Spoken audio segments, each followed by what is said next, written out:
According to the provided information, it is permissible to downsize the conductor to a number 12 at the first junction box for the remainder of the circuit.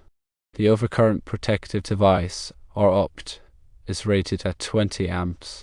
Article 400.5(a)(1) of the National Electrical Code, or NEC, stipulates that the ampacity of branch circuit conductors must be at least equal to the non-continuous load plus 125% of the continuous load. Article 210.19(a)(1) of the NEC mandates that the minimum ampacity of branch circuit conductors supplying receptacle outlets be 20 amps.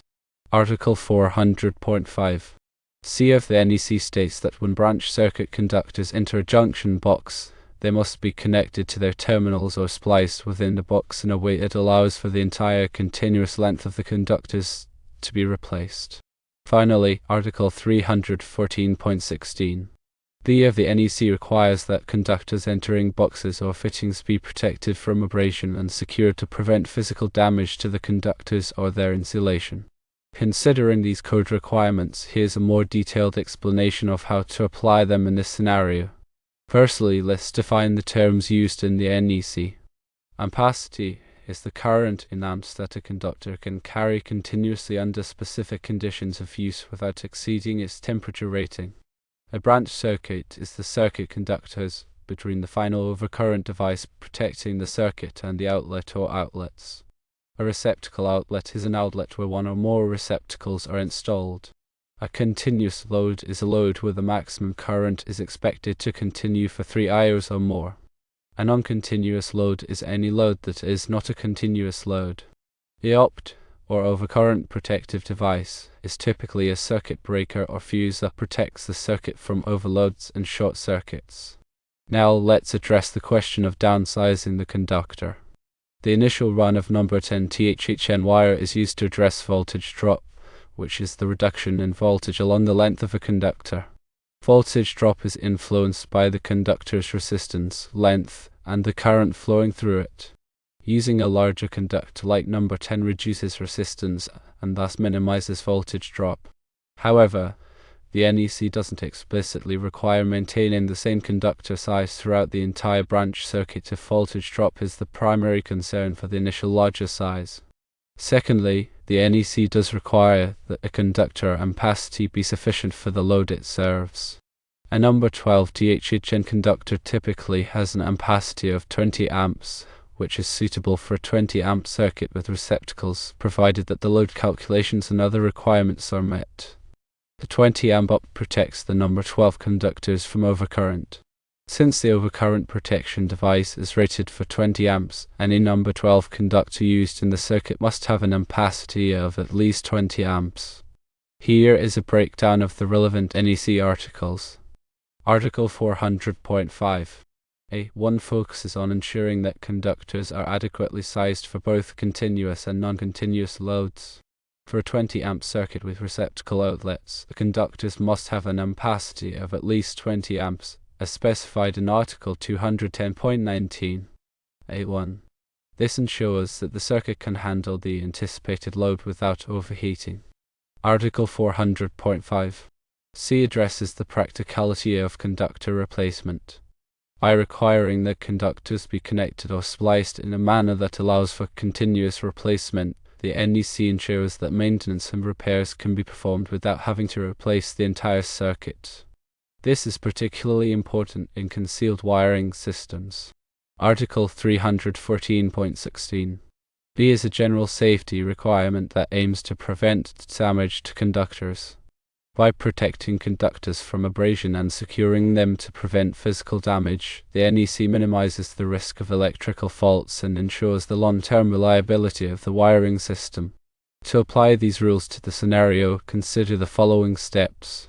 Firstly, verify that the number 12 THHN conductors have an ampacity of at least 20 amps. Secondly, ensure that all connections and splices within the junction box are made in accordance with NEC standards, using approved connectors and methods. Thirdly, protect the conductors from abrasion where they enter the junction box and secure them to prevent physical damage. This can be achieved by using appropriate fittings and clamps. Fourthly, ensure that the junction box is sized correctly to accommodate the number and size of conductors and splices, as specified in Article 314.16. In summary, while a number 10 THHN conductor is used for the initial run to address voltage drop, it is permissible to downsize to a number 12 THHN conductor at the first junction box, provided that the number 12 conductor has an ampacity of at least 20 amps, and all other applicable NEC requirements are met. This includes proper connections, protection from abrasion, and adequate box fill. Always consult the latest edition of the NEC and local amendments for specific requirements, and consult with a qualified electrician or electrical inspector to ensure compliance with all applicable codes and regulations. Now, let's consider some additional factors that may influence the decision. Firstly, voltage drop calculations should be performed to ensure that the voltage at the furthest receptacle is within acceptable limits. If the voltage drop is excessive with the number 12 conductor, it may be necessary to maintain the number 10 conductor throughout the entire run. Secondly, consider the potential for future load increases. If there is a possibility that the load on the circuit will increase in the future, it may be prudent to maintain the number 10 conductor to provide additional capacity. Thirdly, consider the cost of the different conductor sizes. Number 10 conductors are more expensive than number 12 conductors, so downsizing can result in cost savings. However, the cost savings must be weighed against the potential for increased voltage drop and the need for future upgrades. Finally, consider the ease of installation. Number 10 conductors are more difficult to work with than number 12 conductors, so downsizing can make the installation process easier. However, proper techniques and tools should be used to ensure that all connections are made correctly and securely. In conclusion, the decision to downsize the conductor from number 10 to number 12 at the first junction box is a matter of balancing code compliance, performance requirements, and cost considerations. By carefully evaluating all of these factors, you can make an informed decision that ensures a safe and reliable electrical installation. The NEC provides the minimum standards for electrical safety, and it is essential to adhere to these standards to protect people and property from electrical hazards. Proper conductor sizing is a critical aspect of electrical safety, and it is important to understand the applicable NEC requirements and how to apply them in different situations. Remember to always consult the latest edition of the NEC and local amendments for specific requirements, and consult with a qualified electrician or electrical inspector to ensure compliance with all applicable codes and regulations. Understanding the NEC is crucial for anyone involved in electrical work, whether you are a homeowner, a contractor, or an electrician. The NEC is a comprehensive document that covers all aspects of electrical installations, from wiring methods to overcurrent protection to grounding and bonding. By familiarizing yourself with the NEC, you can ensure that your electrical work is safe, reliable, and code compliant. Furthermore, continuous education and training are essential for staying up to date with the latest NEC requirements and best practices. The electrical industry is constantly evolving, with new technologies and materials being introduced all the time. By participating in continuing education courses and workshops, you can stay abreast of these changes and ensure that you are using the most current and effective methods. In addition to technical knowledge, it is also important to develop strong problem-solving skills. Electrical work often involves troubleshooting and diagnosing problems, and the ability to think critically and creatively is essential for resolving these issues. By honing your problem-solving skills, you can become a more valuable and effective electrician. Finally, remember that electrical work is a serious responsibility, and it is important to take it seriously. Always prioritize safety and follow all applicable codes and regulations. By doing so, you can help to protect people and property from electrical hazards and ensure the long-term reliability of electrical systems.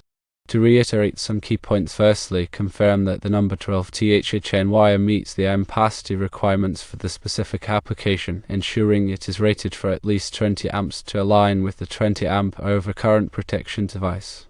Secondly, when splicing the number 10 and number 12 wires within the junction box, use connectors that are rated and listed for the purpose, creating a secure and reliable electrical connection. Thirdly, comply with NEC Article 314.16 regarding box fill calculations to ensure the junction box is adequately sized for the number of conductors, splices, and devices it contains.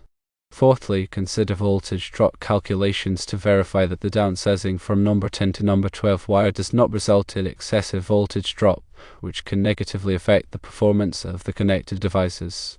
Fifthly, ensure that the installation adheres to NEC Article 110.3 b, which requires all equipment to be installed and used in accordance with the manufacturer's instructions and listings.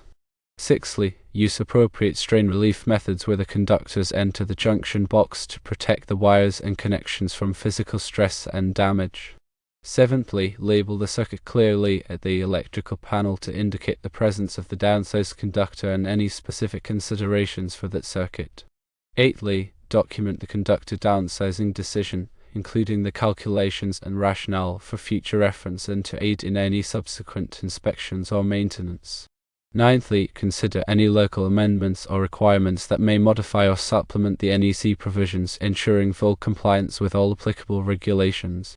Tenthly, consult with a qualified electrical inspector or engineer to review the design and installation, ensuring that it meets all applicable codes and standards and addresses any specific concerns or conditions.